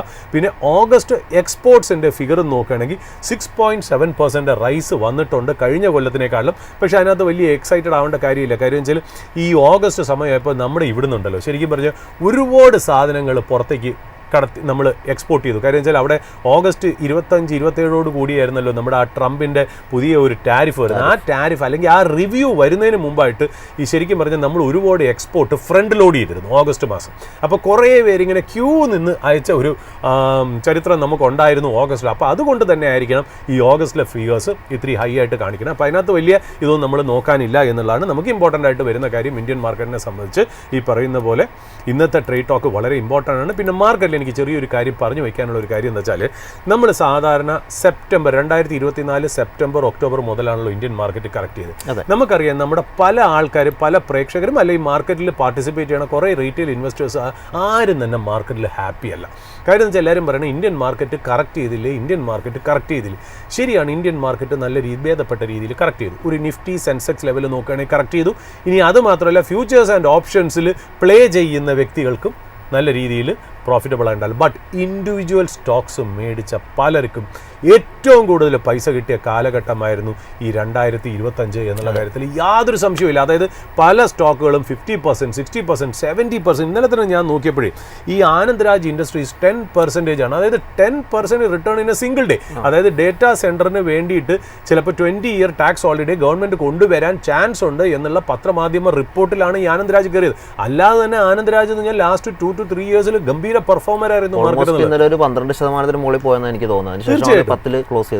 ഇപ്പൊ ആനന്ദ്രാജിനെ സംബന്ധിച്ച് അതിന്റെ പുറകിൽ ഒരു ന്യൂസ് ഉണ്ടായിരുന്നിരിക്കാം. ബാങ്കോ പ്രോഡക്ട്സ് എന്നൊരു ഓട്ടോമൊബൈൽ കമ്പോണന്റ് കമ്പനിയാണ്. ബാങ്കോ പ്രോഡക്ട്സ് ഏതാണ്ട് 12%, 12.84% അപ്പായിരുന്നു ഇന്നലെ എന്നുള്ള. അപ്പോൾ നോക്കൂ, ഇൻഡിവിജ്വൽ സ്റ്റോക്സിൽ എന്തോരം പെർഫോമൻസ് വരുന്നു. പക്ഷേ നമ്മൾ ഒരുപാട് പേര് ഈ പറയുന്ന പോലെ മാർക്കറ്റിന്റെ നിഫ്റ്റിയും സെൻസെക്സ് ലെവലും കണ്ടിട്ട് സങ്കടപ്പെടുന്നത് എന്തിനാണ് എന്നുള്ളത് നമ്മൾ ഒന്നുകൂടി ഒന്ന് ചിന്തിക്കേണ്ടിയിരിക്കണം. അത് മാത്രമല്ല ഈ ഫ്യൂച്ചേഴ്സ് ആൻഡ് ഓപ്ഷൻസിൽ മാത്രം നമ്മൾ നിന്നുകൊണ്ടാൽ ഇങ്ങനത്തെ സാഹചര്യങ്ങൾ, അതായത് ഒരു കൺസോൾട്ടേറ്റിംഗ് മാർക്കറ്റിലോ അല്ലെങ്കിൽ ഒരു കറക്റ്റ് ചെയ്യുന്ന മാർക്കറ്റിലോ ഇങ്ങനത്തെ ഒരു സ്ട്രാറ്റജി നമുക്ക് ഒരിക്കലും വർക്ക് ചെയ്യില്ല. അതായത് ഒരു ടോപ്പ് ഡൗൺ അപ്രോച്ച്, അതായത് എല്ലാ കാര്യങ്ങളും കയറും എന്നുള്ള ഒരു ആറ്റിറ്റ്യൂഡ്, അതായത് മാർക്കറ്റ് ആസ് എ ഹോൾ എന്നുള്ള രീതിയിലേക്ക് നമ്മൾ പോകുന്നത് ഇങ്ങനത്തെ ഒരു മാർക്കറ്റ് കണ്ടീഷനിൽ ഒട്ടും നമ്മൾ റെക്കമെൻഡ് ആയിട്ടുള്ള ഒരു സ്ട്രാറ്റജി അല്ല. നമ്മൾ കൺസോൾട്ടേറ്റിംഗ് ആയിട്ടുള്ള മാർക്കറ്റ് അല്ലെങ്കിൽ ചെറുതായിട്ടൊരു ബെയറിഷ് ടിൻറ്റോട് കൂട്ടിയിട്ടുള്ള മാർക്കറ്റിൽ നമ്മൾ ശരിക്കും പറഞ്ഞാൽ ബോട്ടം അപ്പ് അപ്രോച്ച്, അതായത് ഒരു സ്റ്റോക്ക്, ആ സ്റ്റോക്കിൻ്റെ ആ ഒരു ഇൻഡസ്ട്രിയിലുള്ള ഒരു ഓപ്പർച്യൂണിറ്റി അതെന്തൊക്കെയാണെന്ന് മനസ്സിലാക്കി മുന്നോട്ട് പോയാൽ മാത്രമേ നമുക്ക് ഈ പറയുന്ന പോലെ ഈ മാർക്കറ്റിൽ നമുക്ക് കാശ് ഉണ്ടാക്കാൻ പറ്റുള്ളൂ. അതുകൊണ്ട് നിഫ്റ്റിയും സെൻസെക്സും ഡൗൺ ആണ് എന്ന് പറഞ്ഞ് സങ്കടപ്പെട്ടിട്ട് യാതൊരു കാര്യമില്ല. ഒരുപാട് പേര് ഇപ്പോൾ മാർക്കറ്റിൽ കാശ് ഉണ്ടാക്കുന്നുണ്ട്. അത് എങ്ങനെ ഉണ്ടാക്കാൻ പറ്റും എന്നുള്ള രീതിയിലാണ് നമ്മൾ നോക്കേണ്ടത്. അവിടെയാണ് ഇൻഡിവിജ്വൽ ബിസിനസ്സുകളെയും ഇൻഡിവിജ്വൽ സ്റ്റോക്സിനെയും നമ്മൾ റിസർച്ച് ചെയ്ത് മുന്നോട്ട് പോകേണ്ടത്. ഇപ്പോൾ ആൾക്കാർ പറഞ്ഞു വെച്ചാൽ ഇത്രയൊക്കെ ചെയ്തിട്ട് എന്ത് കാര്യം, മാർക്കറ്റ് ഡൗൺ അല്ലേ? അതിന് നമ്മൾ മാർക്കറ്റ് അല്ലല്ലോ. ഓൾറെഡി ഓപ്പണിംഗ് ഹവേഴ്സ് ഡിസ്കസ് ചെയ്തിട്ടുള്ള കാര്യം കൂടിയാണ്. നിഫ്റ്റി 50നെ മാത്രം വിലയിരുത്തിക്കൊണ്ട് മാർക്കറ്റിൽ നിൽക്കരുത് എന്നുള്ളത്. തീർച്ചയായിട്ടും അത് ഇപ്പൊ നമ്മളൊരു മാർക്കറ്റിന്റെ ഒരു സെന്റിമെന്റ് അറിയാൻ വേണ്ടി മാത്രമേ ഈ നിഫ്റ്റി, അതായത് ഒരു 50 കമ്പനിയുടെ ഒരു ഗൈഡൻസ് മാത്രമേ ശരിക്കും പറഞ്ഞാൽ നിഫ്റ്റി തരുന്നുള്ളൂ. അല്ലെങ്കിൽ സെൻസെക്സ് എന്ന് പറഞ്ഞാൽ 30 കമ്പനിയുടെ മാത്രമേ തരുന്നുള്ളൂ. മാർക്കറ്റിൽ വളരെ ആക്റ്റീവ് ആയിട്ടുള്ള 1500, 2000, ടോട്ടൽ 6000, 7000 കമ്പനികൾ ഉണ്ടായിരിക്കാം. പക്ഷേ വളരെ നല്ല കമ്പനീസായ അറ്റ്ലീസ്റ്റ് ഒരു 300-400 കമ്പനിയെങ്കിലും ഉണ്ട്. ഈ 300-400 കമ്പനിയുടെ ഗതിയൊന്നും ഈ നിഫ്റ്റിയും സെൻസെക്സും ഒന്നും പറയുന്നില്ല എന്നുള്ളത് ഞാൻ നമ്മൾ പലപ്പോഴായിട്ട് അതിൻ്റെ ഒരു എക്സാമ്പിൾ പറഞ്ഞിട്ടുണ്ട്. നമ്മൾ നാട്ടിൽ ഒരു സ്ഥലം മേടിക്കുമ്പോൾ ആ സ്ഥലത്തിന് വാല്യൂ ഉണ്ടോ എന്നല്ലേ നോക്കുള്ളൂ. അല്ലാണ്ട് ഈ പറയുന്ന പോലെ ടോട്ടൽ ആ രാജ്യത്തെ റിയൽ എസ്റ്റേറ്റ് എങ്ങനെയായിരിക്കും നമ്മൾ ഒരിക്കലും വെറി ചെയ്യാറില്ലല്ലോ. അപ്പോൾ നമ്മൾ ശരിക്കും പറഞ്ഞാൽ ഇൻഡിവിജ്വൽ സ്റ്റോക്സിന് മാത്രം ഇമ്പോർട്ടൻസ് കൊടുത്ത് മുന്നോട്ട് പോയാൽ നമുക്ക് കുറച്ചുകൂടി ഒരു ബെനിഫിറ്റ് ഉണ്ടാക്കാം എന്നുള്ളതാണ്. നമുക്ക് വിഘ്നേഷ് എന്ന് പറയുന്ന നമ്മുടെ ഒരു വ്യൂവർ ഒരു ചോദ്യം ചോദിച്ചു, അതിന് എനിക്ക് ആൻസർ ചെയ്യാതെ എനിക്ക് മുന്നോട്ട് പോകാൻ പറ്റില്ല.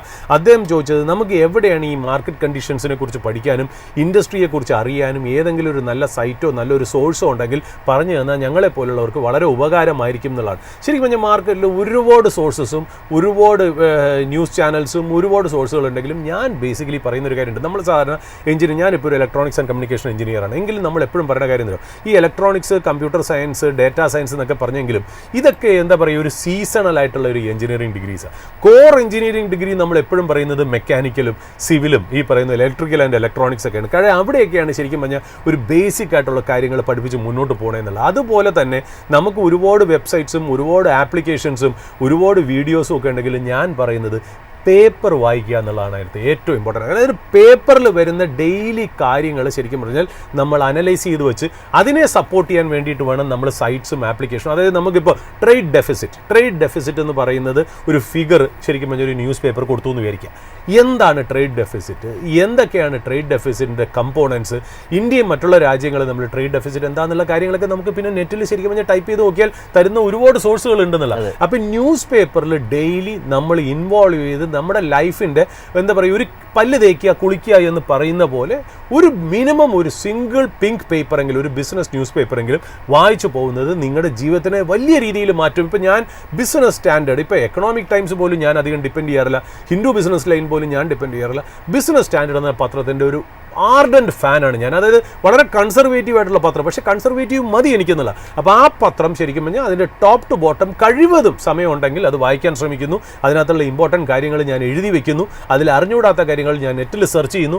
അങ്ങനെ ഡെയിലി നമ്മളൊരു 20-21 ദിവസം 30 ദിവസത്തിലേക്ക് നമ്മളത് പോകുമ്പോൾ ഓട്ടോമാറ്റിക്കായിട്ട് നമ്മൾ തിരിഞ്ഞു നോക്കുമ്പോൾ നമ്മൾ ഒരുപാട് കാര്യങ്ങൾ പഠിച്ചിരിക്കുന്നുള്ളൂ. അല്ലാണ്ട് ഈ സ്റ്റെപ്പ് ബൈ സ്റ്റെപ്പായിട്ട് പഠിപ്പിക്കുന്ന ഒരു സോഴ്സ് അങ്ങനെയൊന്നും ഇല്ല. അത് മാത്രമല്ല ഓരോരുത്തർ പഠിപ്പിക്കുന്നത് അവരുടേതായ രീതിയിലാണ്. നമുക്ക് ഈ പത്രത്തിൽ നിന്ന് ഞാൻ പറഞ്ഞല്ലോ ഫണ്ടമെന്റലിനെക്കാളും ടെക്നിക്കലിനെക്കാളും ഞാൻ ഏറ്റവും കൂടുതൽ വിശ്വസിക്കുന്ന കാര്യം മാർക്കറ്റ് ഇൻ്റലിജൻസ് പറഞ്ഞാൽ മൂന്നാമത്തെ ഒരു സബ്ജക്റ്റാണ്. ആ മാർക്കറ്റ് ഇൻ്റലിജൻസ് നിങ്ങൾക്ക് കിട്ടുന്നത് ന്യൂസ് പേപ്പറിൽ നിന്നും ഡെയിലി ന്യൂസ് ഇതുമാണ്. ആ ഡെയിലി ന്യൂസ് എങ്ങനെ ഡെസിഫർ ചെയ്തിട്ട് ഒരു ആക്ഷനബിൾ പ്രോഫിറ്റബിൾ ഐഡിയ ആയിട്ട് മാറ്റാൻ പറ്റുമോ, അവിടെയാണ് വെൽത്ത് ക്രിയേഷൻ്റെ ഫസ്റ്റ് സ്റ്റേജ് എന്നുള്ളത്. അപ്പോൾ ശരിക്കും പറഞ്ഞാൽ എത്രയോ ബുക്സ് ഒക്കെ നമുക്ക് റെക്കമെൻഡ് ചെയ്യാലും ഞാൻ എപ്പോഴും പറയുന്നത് ന്യൂസ് പേപ്പറാണ്. അതിലൊരു ഇമ്പോർട്ടൻ്റ് ആയിട്ട് എനിക്ക് തോന്നിയത് ബിസിനസ് സ്റ്റാൻഡേർഡ് ന്യൂസ് പേപ്പറാണ്. വിഷ്ണു സാർ, നമുക്ക് ഇന്നത്തെ ഒരു സ്പോട്ട്ലൈറ്റ് സ്റ്റോക്ക് ഏതെങ്കിലും ഉണ്ടോ? ഏതെങ്കിലും ബിസിനസ് താങ്കൾക്ക് ഇന്ന് നമ്മുടെ പ്രേക്ഷകർക്കായിട്ട് ഷെയർ ചെയ്യാനുണ്ടോ? എനിക്ക് സ്പോട്ട്ലൈറ്റിൽ കൊണ്ടുവരേണ്ട ഒരു ബിസിനസ് മോഡൽ എന്ന് വെച്ചാൽ ഇപ്പോൾ അടുത്ത കാലത്തായിട്ട് പൊതുവെ പലർക്കും അറിയാം. അതായത് നമ്മളിപ്പോൾ സാധാരണ നമ്മൾ ഒരു ഇൻവെസ്റ്റ്മെൻ്റ് എന്ന് പറയുമ്പോൾ സ്റ്റോക്സ്, റിയൽ എസ്റ്റേറ്റ്, ഗോൾഡ് ഇതൊക്കെ നമ്മൾ ഇൻവെസ്റ്റ് ചെയ്യുന്ന പ്രോഡക്റ്റ്സ് ആണ് അല്ലേ. അപ്പോൾ അതിൽ ഒരുപാട് പേര് ശരിക്കും പറഞ്ഞാൽ ഈ റെൻ്റൽ ഇൻകം, അതായത് റിയൽ എസ്റ്റേറ്റ് മേടിച്ചിട്ടിട്ട് റെൻ്റൽ ഇൻകം എടുക്കുന്ന ഒരുപാട് പേരുണ്ട്.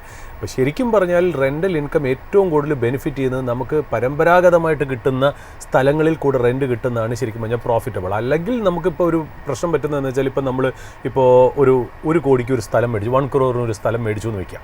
ആ 1 crore മേടിക്കുമ്പോൾ ഡിപ്പെൻഡിങ് ഓൺ ദ ലൊക്കേഷൻ അല്ലെങ്കിൽ ആ പ്രോപ്പർട്ടിയുടെ അട്രാക്റ്റീവ്നെസ് കണ്ട് നമുക്കൊരു 40,000 രൂപയാണ് നമുക്കൊരു മന്ത്ലി ശരിക്കും പറഞ്ഞാൽ ഒരു വാടക കിട്ടുക എന്ന് പറയും. അപ്പോൾ 40,000 രൂപ എന്ന് പറയുന്ന ഒരു കൊല്ലത്തേക്ക് നമുക്ക് ഏതാണ്ട് ഒരു 5 ലക്ഷം രൂപയെ അടുപ്പിച്ചാണ് നമുക്കത് കിട്ടുക എന്നുള്ള. അപ്പോൾ 5 ലക്ഷം രൂപ എന്ന് പറയുന്നത് നമ്മൾ 1 കോടിയുടെ പ്രോപ്പർട്ടിക്ക് 5 ലക്ഷം രൂപ കിട്ടുക എന്ന് പറഞ്ഞാൽ ഒരു 4% to 5% ഈൽഡേ നമുക്ക് അവിടെ കിട്ടുന്നുള്ളൂ. കാര്യം നമുക്ക് അതിൻ്റെ ഒരു എക്സ്പെൻസും കൂടെ ഉള്ളൂ. ഒരു ടാക്സിൻ്റെ ഒരു എക്സ്പെൻസും കൂടി കഴിഞ്ഞ് വരുമ്പോൾ നമുക്കൊരു 4-4.5% നമുക്കൊരു ഈൽഡ് കിട്ടുന്നതെന്ന് നമുക്ക് നന്നായിട്ട് അറിയാം. അപ്പോൾ പക്ഷേ അതൊരു വലിയൊരു ഇൻവെസ്റ്റ്മെൻറ്റ് പ്രോഡക്റ്റ് തന്നെയാണ്. ഒരുപാട് പേര് അത് എൻജോയ് ചെയ്ത് പോകുന്നുണ്ട്. ഇപ്പോൾ ബാങ്ക് ഇൻട്രസ്റ്റ് റേറ്റിൻ്റെ ഏതാണ്ട് താഴെയാണ് ഈ റെൻ്റൽ ഈൽഡ് എന്നുള്ള. പല സ്ഥലത്തും ഈ പറയുന്ന പോലെ 1 കോടിക്കുള്ള പ്രോപ്പർട്ടിക്ക് 40,000 കിട്ടില്ല എന്നുള്ളതാണ് വളരെ വാസ്തവം. വളരെ എന്താ പറയുക റിയലിസ്റ്റിക് ആയിട്ട് പലപ്പോഴും 3-3.5% ഒക്കെയാണ് പല പ്രോപ്പർട്ടിക്കും റെൻ്റൽ ഈൽഡ് കിട്ടുന്നതെന്നുള്ളത്. ഞാനിപ്പോൾ റെൻ്റൽ ഈൽഡിനെ കുറിച്ച് തർക്കിക്കാനോ അതിനെക്കുറിച്ച് ഡിബേറ്റ് ചെയ്യാനോ അല്ല ഞാൻ പറഞ്ഞത്. അപ്പോൾ ശരിക്കും പറഞ്ഞാൽ നമുക്ക് ഒരു നല്ലൊരു ഈൽഡ് നമുക്ക് കിട്ടണമെന്ന് ആഗ്രഹമുണ്ട് എന്നുണ്ടെങ്കിൽ നമുക്ക് അങ്ങനത്തെ നല്ല നല്ല പ്രോപ്പർട്ടീസ് ഓൺ ചെയ്യണം, അങ്ങനത്തെ ക്ലയൻസിനെ കിട്ടണം, അങ്ങനത്തെ ലൊക്കേഷൻസിലായിരിക്കണം. ഇപ്പോൾ നമുക്കിപ്പോൾ നല്ലൊരു ബോംബെയിലോ ഗുർഗാവിലോ പൂനെയിലോ ബാംഗ്ലൂരോ ഹൈദരാബാദിലോ ന്യൂഡൽഹിയിലോ ഒക്കെ പ്രൈം പ്രോപ്പർട്ടി ആയിരുന്നു നമുക്ക് ഉണ്ടായിരുന്നുവെങ്കിൽ നമുക്ക് കുറച്ചുകൂടി ഒരു റെൻ്റൽ ഈൽഡ് നല്ല രീതിയിൽ കിട്ടിയേനെ എന്നുള്ളത് നമുക്കറിയാമല്ലോ. അപ്പം നമുക്ക് ശരിക്കും പറഞ്ഞാൽ ഒരു റിയൽ എസ്റ്റേറ്റ് പ്രോപ്പർട്ടി മേടിക്കണമെങ്കിൽ ഒരുപാട് കാശ് വേണം. അതുമാത്രമല്ല അതൊരു നല്ല ലൊക്കേഷനിലാവണം. അതുപോലെ നല്ലൊരു മൾട്ടിനാഷണൽ കമ്പനിയൊക്കെ എടുത്താൽ മാത്രമേ നമുക്ക് നല്ല രീതിയിൽ കിട്ടുള്ളൂ എന്നാണ്. അപ്പോൾ ആൾക്കാർക്ക് സ്റ്റോക്ക് മാർക്കറ്റ് വഴി indirect play on real estate leasing and rental ആ തരുന്ന ഒരു ഇൻവെസ്റ്റ്മെൻറ്റ് പ്രോഡക്റ്റാണ് റിയൽ എസ്റ്റേറ്റ് ഇൻവെസ്റ്റ്മെൻറ്റ് ട്രസ്റ്റ് എന്ന് പറയുന്നത്. ഇപ്പോൾ embassy real estate investment trust എന്ന് പറയുന്നതാണ് ഇന്നത്തെ നമ്മുടെ സ്പോട്ട്ലൈറ്റ് സ്റ്റോക്ക്. അത് നമ്മുടെ സ്റ്റോക്ക് മാർക്കറ്റിൽ ലിസ്റ്റഡുമാണ് എംബസി റിയൽ എസ്റ്റേറ്റ് എന്നുള്ളതാണ്. അതായത് അതെന്താ, ഇപ്പോൾ എംബസി റിയൽ എസ്റ്റേറ്റ് അല്ലെങ്കിൽ റിയൽ എസ്റ്റേറ്റ് ഇൻവെസ്റ്റ്മെൻറ്റ് ട്രസ്റ്റ് എന്ന് പറയുന്നത് ഒരു പൂൾ ഓഫ് ഫണ്ട്സ് അവർക്കുണ്ടാവും. ആ പൂൾ ഓഫ് ഫണ്ട്സ് ഉപയോഗിച്ച് അവർ കുറേ ഓഫീസ് ബിൽഡിംഗ് രാജ്യത്തിൻ്റെ പല സ്ഥലങ്ങളിലും ക്രിയേറ്റ് ചെയ്തിട്ട് വാടകയ്ക്ക് കൊടുക്കുമ്പോൾ നമ്മൾ വിചാരിക്കുന്നത് നമ്മളിവിടെ ഇരുന്നൊരു കൊച്ചു കേരളത്തിലെ ഒരു എറണാകുളത്തിരുന്ന് ആലോചിക്കുന്ന ക്ലയൻസ് അല്ല. Google, Microsoft, apple, Meta, IBM, അക്സെഞ്ചർ ഇങ്ങനത്തെ കമ്പനികൾക്കാണ് അവർ കൊടുക്കുന്നതെന്നുള്ള. അപ്പോൾ ഇതാണ് അതിൻ്റെ ഒരു ബിസിനസ് മോഡൽ. അപ്പോൾ അതിൽ ഇന്ത്യയിലെ first real estate investment trust, അതായത് REIT എന്ന് പറയും, അതാണ് ഈ Embassy real estate investment trust എന്ന് പറയുന്നത്. അപ്പോൾ 2019 ശരിക്കും പറഞ്ഞാൽ എംബസി എന്ന് പറയുന്ന റിയൽ എസ്റ്റേറ്റ് കമ്പനിയും നമ്മുടെ PE ജയൻ്റ് ഉണ്ടല്ലോ, അതായത് പ്രൈവറ്റ് ഇക്വിറ്റി പ്ലെയർ ഉണ്ടല്ലോ, വലിയൊരു പ്രൈവറ്റ് ഇക്വിറ്റി പ്ലെയർ ബ്ലാക്ക്സ്റ്റോൺ, ഇവർ രണ്ടുപേരും കൂടെ ചേർന്ന് അവരുടെ കയ്യിലുള്ള ഓഫീസ് പാർക്കുകളൊക്കെ കൂടി പൂൾ ചെയ്തിട്ടാണ് ശരിക്കും പറഞ്ഞാൽ ഈ Embassy real estate investment trust അവർ ശരിക്കും പറഞ്ഞാൽ ഫോം ചെയ്യുന്നതെന്നുള്ളത്. എന്നിട്ട് അവരൊരു IPO ഒക്കെ നടത്തി ഏതാണ്ട് 4750 കോടിയോളം യൂണിറ്റ് ഹോൾഡേഴ്സിൻ്റെ ഇന്ന് അവർ കളക്ട് ചെയ്തു എന്നുള്ളതാണ്. അപ്പോൾ ഈ എക്സിസ്റ്റിംഗ് ഓഫീസുകളിൽ, അതായത് എംബസി ടെക് വില്ലേജ്, എംബസി മാന്യത എന്നൊക്കെ പറയുന്ന ആ ഓഫീസ് പാർക്കുകളാണ് ഇവർ ഈ റിയൽ എസ്റ്റേറ്റ് ഇൻവെസ്റ്റ്മെൻറ്റ് ട്രസ്റ്റിലേക്ക് അവർ ഇൻകോപ്പറേറ്റ് ചെയ്തതെന്നല്ല. അപ്പോൾ അവിടെയൊക്കെ ശരിക്കും പറഞ്ഞാൽ ഇവർക്കുണ്ടായിരുന്ന ക്ലയൻസാണ് ഞാൻ ഈ പറഞ്ഞത്. ഗൂഗിൾ, മൈക്രോസോഫ്റ്റ്, IBM, അതായത് മൾട്ടിനാഷണൽ കമ്പനിയാണ് ഇവരൊക്കെ ശരിക്കും പറഞ്ഞാൽ ഇവരുടെ ടെനൻസ് ആയിട്ട് ഒക്യുപ്പൈ ചെയ്തിരിക്കുന്നത് എന്നുള്ള. അപ്പോൾ ഒരു റിയൽ എസ്റ്റേറ്റ് ഇൻവെസ്റ്റ്മെൻറ്റ് ട്രസ്റ്റിന് ശരിക്കും പറഞ്ഞാൽ ഈ പറയുന്ന പോലെ അവരുടെ പൈസ ഉപയോഗിച്ച് ഓഫീസ് ബിൽഡിങ്ങുകൾ കൊണ്ടുവന്ന് ഉണ്ടാക്കി അതിനെ റെൻ്റലിന് കൊടുക്കുന്ന ആ ഒരു ബിസിനസ് മോഡലാണ് റിയൽ എസ്റ്റേറ്റ് ഇൻവെസ്റ്റ്മെൻറ്റ് ട്രസ്റ്റ് എന്ന്. അപ്പോൾ ഓൾറെഡി IPO വന്ന കമ്പനി ആയതുകൊണ്ട് നമ്മൾ പൊതുവെ ആലോചിക്കും ഇനി അവർക്ക് എക്സ്പാൻഷന് എങ്ങനെയായിരിക്കും കാശ് വരുന്നത്. ഇവർക്ക് ഇനി വേണമെങ്കിൽ ഒരു ഫോളോ അപ്പ് ഓഫർ പോലെ ഇനിയും യൂണിറ്റ് ഹോൾഡേഴ്സിൻ്റെ നിന്ന് ഇവർക്ക് പൈസ റേസ് ചെയ്യാം. ശരിക്കും പറഞ്ഞാൽ 2020 ഇവർ 3680 കോടി വീണ്ടും റേസ് ചെയ്തിരുന്നു എന്നുള്ളതാണ്. അപ്പോൾ ഇവർക്ക് പൈസ റേസ് ചെയ്ത് വീണ്ടും പുതിയ ഓഫീസ് ബിൽഡിംഗ് ഉണ്ടാക്കുക, അത് ഇതേപോലെ ലീസിന് കൊടുക്കുക, റെൻറ്റിന് കൊടുക്കുക എന്നൊക്കെ ഉള്ളത് അവർക്ക് ചെയ്യാൻ പറ്റുന്ന ഒരു ബിസിനസ് മോഡലാണ്. അത് മാത്രമല്ല ഇവർക്ക് ഒന്നില്ലെങ്കിൽ ഫിനാൻഷ്യൽ ഇൻസ്റ്റിറ്റ്യൂഷനിൽ നിന്ന് പൈസ കടമെടുക്കാം, അല്ലെങ്കിൽ ബോണ്ടുകൾ ഇഷ്യൂ ചെയ്യാം, എന്നിട്ട് കൂടുതൽ ഫണ്ട് റേസ് ചെയ്ത് കൂടുതൽ ഓഫീസ് പാർക്കുകൾ ഉണ്ടാക്കി നല്ല മൾട്ടിനാഷണൽ കമ്പനിക്ക് കൊടുത്ത് വീണ്ടും ലീസ് ആൻഡ് റെൻ്റൽ ഇൻകം ഇവർക്ക് എടുക്കാം എന്നുള്ളതാണ്. അപ്പോൾ ശരിക്കും പറഞ്ഞാൽ എംബസി REIT നമ്മൾ നോക്കുകയാണെങ്കിൽ അവർക്ക് ഡെപ്റ്റ് ഏതാണ്ട് 14,000 കോടി 2024 കണക്കാണ് പറയുന്നത്, 14,000 കോടി അവർ ബോറോ ചെയ്തിട്ടുണ്ട് എന്നുള്ളതാണ്. എന്നിട്ടാണ് അവരുടെ എക്സ്പാൻഷൻ അവർ കൊണ്ടുപോകുന്നത് എന്നുള്ളത്. അപ്പോൾ സാധാരണ ഈ REITയുടെ റൂൾ എന്ന് വെച്ചാൽ നിങ്ങളുടെ അസറ്റിൻ്റെ വാല്യൂവിൻ്റെ 49% കൂടരുത് നിങ്ങളുടെ ബോറോയിങ് എന്നുള്ളതാണ്. അപ്പോൾ 14,000 കോടി എന്ന് പറഞ്ഞാൽ ഇവർ അസറ്റ് വാല്യൂവിൻ്റെ 49% കൂടില്ല എന്നുള്ള അർത്ഥമാണ് നമുക്കത് ഹിഡൻ ആയിട്ട് നമുക്ക് അതിനകത്ത് മനസ്സിലാക്കേണ്ടതെന്നല്ല. അപ്പോൾ ഇവരുടെ എംബസി റിയൽ എസ്റ്റേറ്റ് ഇൻവെസ്റ്റ്മെൻറ്റ് ട്രസ്റ്റിൻ്റെ 80% റെൻറ്റും ഇതേപോലെ ഗ്ലോബൽ MNC കമ്പനീസാണ്. മൈക്രോസോഫ്റ്റ്, ഗൂഗിൾ, ഇങ്ങനെ ഒരുപാട് കമ്പനികൾ നമ്മൾ കേട്ടും കേൾക്കാത്തതും കേട്ട് പരിചയമില്ലാത്തതുമായിട്ടുള്ള ഒരുപാട് കാര്യങ്ങൾ. അപ്പോൾ ശരിക്കും പറഞ്ഞാൽ നമ്മൾ റിയൽ എസ്റ്റേറ്റ് ഇൻവെസ്റ്റ്മെൻറ്റ് ട്രസ്റ്റിൽ നമ്മളൊരു യൂണിറ്റ് ഹോൾഡറോ ഷെയർ ഹോൾഡറോ ആവുന്നതോടുകൂടി it is an indirect play to play a rental income game and that too from the multinational companies എന്നുള്ള. അപ്പോൾ നമുക്ക് ഇതേ പറഞ്ഞ പോലെ നമ്മുടെ നാട്ടിൽ ഇതൊന്നും ഓപ്പർച്യൂണിറ്റി ഇല്ലെങ്കിൽ നമുക്ക് ഇതേപോലെ ഇൻഡയറക്റ്റ് വേയിൽ കൂടെ പ്ലേ ചെയ്യാൻ പറ്റുന്നതാണ് ഈ ഒരു ഇൻവെസ്റ്റ്മെൻറ്റ് മോഡൽ എന്ന് പറയുന്നത്. അപ്പോൾ ഒരു ഇൻവെസ്റ്ററിന് ശരിക്കും പറഞ്ഞാൽ ഒന്ന് ആലോചിച്ച് നോക്കൂ, നമുക്ക് പറയാം നമ്മുടെ അതിൻ്റെ ഷെയർ ഹോൾഡറോ യൂണിറ്റ് ഹോൾഡറോ ആയത് കാരണം നമുക്ക് കിട്ടുന്ന റെൻറ്റ് ഗൂഗിളിൽ നിന്നും മൈക്രോസോഫ്റ്റിൽ നിന്നാണെന്നും കൂടെ നമുക്ക് പറയാം എന്നുള്ളതാണ്. അപ്പോൾ ഇതിനകത്ത് ഈ കിട്ടുന്ന റെൻറ്റ് അവർ യൂണിറ്റ് ഹോൾഡേഴ്സിന് ഡിവിഡൻ്റായിട്ട് ഡിസ്ട്രിബ്യൂട്ട് ചെയ്യുന്നു. അതാണ് റിയൽ എസ്റ്റേറ്റ് ഇൻവെസ്റ്റ്മെൻറ്റ് ട്രസ്റ്റ്. അതായത് ആൾക്കാരെ നിന്ന് പൈസ എടുക്കുന്നു, ആ പൈസ ഉപയോഗിച്ച് ഇതേപോലെ ഓഫീസ് പാർക്കുകൾ ഉണ്ടാക്കുന്നു. ആ ഓഫീസ് പാർക്കിലെ 80% അവർ ശരിക്കും പറഞ്ഞാൽ MNC കമ്പനികൾക്കാണ് കൊടുത്തിരിക്കുന്നത്.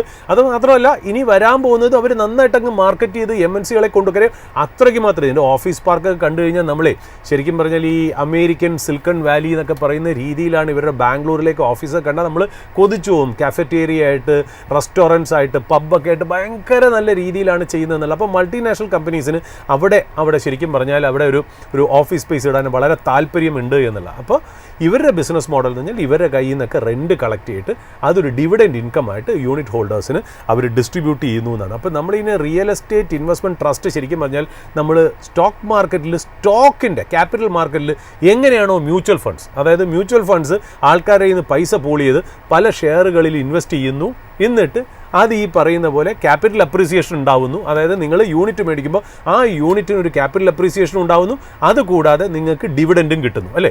അതേപോലെ തന്നെയാണ് real estate investment trust unit ഹോൾഡേഴ്സിന് നിന്ന് പൈസ മേടിക്കുന്നു, ഓഫീസ് പാർക്കുകൾ ബിൽഡ് ചെയ്യുന്നു, ആ ഓഫീസ് പാർക്കുകൾ നിങ്ങൾ ഈ പറയുന്ന പോലെ റെൻറ്റിന് കൊടുക്കുന്നു, പിന്നെ അതിന് കിട്ടുന്നത് യൂണിറ്റ് ഹോൾഡേഴ്സിന് ഡിവിഡൻഡായിട്ട് കൊടുക്കുന്നു. ഇതിൻ്റെ കൂടെ സ്റ്റോക്കും കൂടെ അപ്രീസിയേഷൻ ചെയ്യുകയാണെങ്കിൽ നിങ്ങൾക്ക് ഒരു ക്യാപിറ്റൽ അപ്രീസിയേഷനും കൂടെ ഒരു ഡബിൾ ബെനിഫിറ്റ് കിട്ടുന്നു എന്നുള്ള. അപ്പോൾ ഇതിൻ്റെ സ്റ്റോക്കിൻ്റെ പ്രൈസ് ഞാൻ ഇന്നലെ ക്ലോസിംഗ് നമ്മൾ നോക്കുകയാണെങ്കിൽ 409 രൂപയായിരുന്നു കറണ്ട് മാർക്കറ്റ് പ്രൈസ് എന്ന് പറഞ്ഞാൽ. അതായത് മാർക്കറ്റ് ക്യാപ്പ് ഏതാണ്ട് 38,778 കോടിയിലാണ്. ശരിക്കും പറഞ്ഞാൽ ആ മാർക്കറ്റ് ക്യാപ്പിലാണ് ഈ പ്രൈസിൽ ഈ സ്റ്റോക്ക് ഇന്ന് പുതിയൊരു ഓൾ ടൈം ഹൈ കൂടി ക്രിയേറ്റ് ചെയ്തിട്ടുണ്ട് സ്റ്റോക്ക്. ഇന്ന് കയറിയോ? അതെ, അല്ല ഇന്ന് 0.5% ഒരു കയറ്റേ ഉള്ളൂ, എന്നാലും ഒരു സർവകാല ഉയരത്തിലാണ് സ്റ്റോക്ക് ഇപ്പോൾ നിൽക്കുന്നതെന്ന് ഞാൻ പറയായിരുന്നു. ഓക്കെ, അപ്പോൾ ഇപ്പോൾ FY25 ഫിഗേഴ്സ് ഇവർക്ക് നോക്കുകയാണെങ്കിൽ ഇവർ റവന്യൂ 4039 കോടിയാണ് ഇവരുടെ റവന്യൂ. നെറ്റ് ഓപ്പറേറ്റിംഗ് ഇൻകം 3883 രൂപയാണ്. അതേസമയം 2181 കോടിയും അതിൽ 2181 കോടിയും അവർ ഡിവിഡൻ്റായിട്ട് അവരെ യൂണിറ്റ് ഹോൾഡേഴ്സിനും ഷെയർ ഹോൾഡേഴ്സിനും അവർ ഡിസ്ട്രിബ്യൂട്ട് ചെയ്തു എന്നുള്ളതാണ് കണക്കുകൾ പറയുന്നത് എന്നുള്ളതാണ്. അപ്പോൾ ഈ സാധാരണ ആ ഒരു real estate investment trust especially embassy എന്ന് പറയുന്നത് ഈ കിട്ടുന്ന റെൻ്റൽ ഇൻകമിൻ്റെ ഏതാണ്ട് 90% ഇവർ ഈ യൂണിറ്റ് ഹോൾഡേഴ്സിന് ഡിസ്ട്രിബ്യൂട്ട് ചെയ്യുന്നതാണ് ഇതിനകത്തുള്ള ഒരു ഏർപ്പാടെന്ന് പറയുന്നത്. അപ്പോൾ this is an indirect way for an investor to play a real estate or എന്താ പറയുക ഒരു rental lease story, especially MNC global കമ്പനികളുടെ നിന്ന്, അതും വലിയ സിറ്റി, നമുക്ക് എത്തിപ്പെടാൻ പറ്റാത്ത സിറ്റികളിൽ നിന്നുള്ള ആ സിറ്റികളുടെ ഈ ഗ്രോത്തിനെയും കൂടെ ഒരു പാർട്ടിസിപ്പേറ്റ് ചെയ്യാൻ പറ്റുന്ന ഒരു രീതിയിലാണ് ഈ റിയൽ എസ്റ്റേറ്റ് ഇൻവെസ്റ്റ്മെൻറ്റ് ട്രസ്റ്റ് എന്ന് പറയുന്നത്. അതിൽ എംബസി REIT ലിസ്റ്റഡ് ആണെന്നുള്ള കാര്യം നമുക്കറിയാം. ഇത് കൂടാതെ തന്നെ Nexus real estate investment trust ഉണ്ട്, മൈൻഡ് സ്പേസ് ഉണ്ട്, ബ്രൂക്ക് ഫീൽഡ് ഉണ്ട്, ഇങ്ങനെ ഒരു 3 കമ്പനികളുടെ ഇതിനകത്ത് ഉണ്ട് എന്നുള്ള. അപ്പോൾ real estate investment trust is an indirect play on Indian real estate എന്നുള്ള. അപ്പോൾ റിയൽ എസ്റ്റേറ്റ് മാത്രമല്ല നിങ്ങൾക്ക് പ്ലേ ചെയ്യാൻ പറ്റുന്ന റിയൽ എസ്റ്റേറ്റ് റെൻ്റൽ ഈൽഡ് സ്റ്റോറിയും കൂടെ ഒരു ഇൻവെസ്റ്ററെ സംബന്ധിച്ച് സ്റ്റോക്ക് മാർക്കറ്റ് വഴി പ്ലേ ചെയ്യാം എന്നുള്ളതാണ് ഈ എംബസി റിയൽ എസ്റ്റേറ്റ് കൊണ്ടുവന്നുള്ള ഒരു ബിസിനസ് മോഡൽ എന്ന് പറയുന്നത്. ഇതെനിക്കൊന്ന് പ്രേക്ഷകരുടെ മുന്നിൽ അവതരിപ്പിക്കണമെന്നുണ്ടായിരുന്നു. കാര്യം ഇതൊരു പുതിയ മോഡലാണല്ലോ. അതായത് ഞാൻ പറഞ്ഞില്ലേ, നിങ്ങളുടെ ചുറ്റുമുള്ള കാര്യം, നിങ്ങളിപ്പോൾ ഒരു ബാംഗ്ലൂരോ അല്ലെങ്കിൽ ഗുർഗാണിലോ ഡൽഹിയിലോ പോകുമ്പോൾ ഇതേപോലെ ഒരു ഓഫീസ് ബിൽഡിംഗ് കാണുമ്പോൾ നമ്മൾ അയ്യോ ഇത് നല്ല ഓഫീസാണ് എന്ന് മാത്രം തിരിച്ചു വരേണ്ട കാര്യമില്ല. അതിൽ നിന്നും നമുക്കൊരു പ്രോഫിറ്റ് ഉണ്ടാക്കാം. അതിന് വേണ്ടിയിട്ടാണ് ഇതേപോലത്തെ റിയൽ എസ്റ്റേറ്റ് ഇൻവെസ്റ്റ്മെൻറ്റ് ട്രസ്റ്റുകൾ എംബസിയെ പോലെയും ബ്രൂക്ക് ഫീൽഡിനെ പോലുള്ള ഒരു സ്റ്റോക്ക് മാർക്കറ്റ് ലിസ്റ്റ് ചെയ്തിരിക്കുന്നത് എന്നുള്ള. അപ്പോൾ ശരിക്കും പറഞ്ഞാൽ ഒരു ഇൻവെസ്റ്റ്മെൻറ്റ്, അതായത് ഒരു ഇക്വിറ്റി, ഒരു സ്റ്റോക്ക് ഇൻവെസ്റ്റ്മെൻറ്റ് എന്തെല്ലാം പോസിബിലിറ്റീസ് ആണ് സാധാരണക്കാരൻ ഓപ്പൺ ചെയ്യണമെന്നുള്ളത് അല്ലേ. എല്ലാ ബിസിനസ്സിലും നമുക്ക് പങ്കാളിയാവാം. എല്ലാ ബിസിനസ്സിലും പങ്കാളിയാവും. ലോകത്തിലെ തന്നെ റിഫൈനറി കമ്പനികളിൽ പങ്കാളിയാവാം, ഏറ്റവും വലിയ കൺസ്ട്രക്ഷൻ കമ്പനിയിൽ പങ്കാളിയാവാം, ഏറ്റവും നല്ല ഔട്ട്സോഴ്സിങ് IT സോഫ്റ്റ്വെയർ കമ്പനിയുടെ ഗ്രോത്തിൽ പങ്കാളിയാവാം, ഏറ്റവും നല്ല ഇന്ത്യയിലെ ഫുഡ് ഡെലിവറി ബിസിനസ്സിൽ പങ്കാളിയാവാം, ഏറ്റവും നല്ല ഷിപ്പിംഗ് കമ്പനി, ഇന്ത്യയിലെ ഷിപ്പിംഗ് കമ്പനിയുടെ ഗ്രോത്തിൽ പാർട്ടിസിപ്പേറ്റ് ചെയ്യാം, പല ആപ്പിളിന് വേണ്ടി പല കമ്പോണൻസ് ഉണ്ടാക്കുന്ന കമ്പനിയുടെ ഗ്രോത്തിൽ പാർട്ടിസിപ്പേറ്റ് ചെയ്യാം. അപ്പോൾ ഇക്വിറ്റി എന്ന് പറയുന്ന it's an indirect way to participate in an India growth story എന്നുള്ളത് കൂടെ പറയാൻ വേണ്ടിയിട്ടാണ് ഞാൻ ശരിക്കും പറഞ്ഞാൽ ഈ സ്റ്റോക്ക് ഒന്ന് അവതരിപ്പിച്ചതെന്നുള്ളത്, ഈ ബിസിനസ് ഒന്ന് അവതരിപ്പിച്ചതെന്നുള്ളൂ. ഇതൊരു അഡ്വൈസ് ആയിട്ടോ സോളിസിറ്റേഷനായിട്ടോ നിങ്ങൾ കണക്കാക്കരുത്. നിങ്ങൾ ഇത് ജസ്റ്റ് നമ്മൾ അവതരിപ്പിച്ചതൊരു അക്കാഡമിക് പർപ്പസിന് വേണ്ടി മാത്രമാണ്. നിങ്ങളുടെ ഇൻവെസ്റ്റ്മെൻറ്റ് ഡിസിഷൻ ഒരു സെബി രജിസ്റ്റേർഡ് ഇൻവെസ്റ്റ്മെൻറ്റ് അഡ്വൈസറിൻ്റെ ശിക്ഷണത്തിൽ മാത്രം നടത്തി മുന്നോട്ട് പോവുക. Over to you Vishnu. അതായത് സാറ് പറഞ്ഞ പോലെ നിങ്ങൾ നിക്ഷേപം നടത്തുന്നതിന് മുമ്പ് സ്വയം പഠിക്കുക, ഒപ്പം സെബി രജിസ്റ്റേർഡ് അനലിസ്റ്റ് പോലുള്ളവരൊക്കെ ഒരു ഒപ്പീനിയൻ തേടേണ്ടതാണ്. ഇതോടെ ഈ ഒരു ഓപ്പണിംഗ് അവേഴ്സിൻ്റെ എപ്പിസോഡ് വൈൻഡപ്പ് ചെയ്യാൻ സമയമായിരിക്കണം. അടുത്ത മണിക്കൂറിൽ നമ്മൾ കൂടുതൽ മാർക്കറ്റ് അപ്ഡേറ്റ്സ് ഒക്കെ ആയിട്ട് നിങ്ങളുടെ കൂടെ ജോയിൻ ചെയ്യുന്നതാണ്. So stay tuned.